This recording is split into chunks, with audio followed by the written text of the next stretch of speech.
Number 6 is masala tea. Let's go! These are ingredients. I have rice. I have Indian spices. I have chapati. I have ginger. I have tomato. I have fish. We need to wash the vegetables.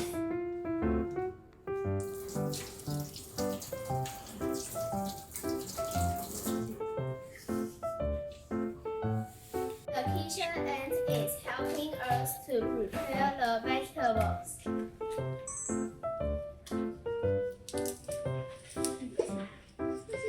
Now we will cook butter chicken masala.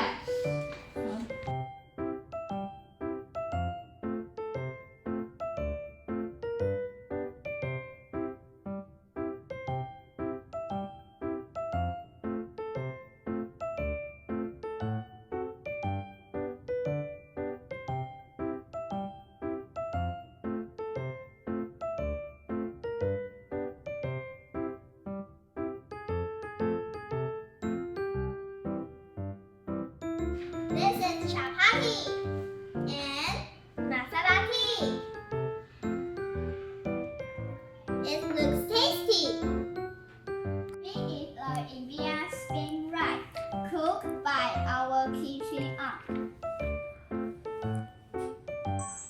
This is our school kitchen. We do the cooking here.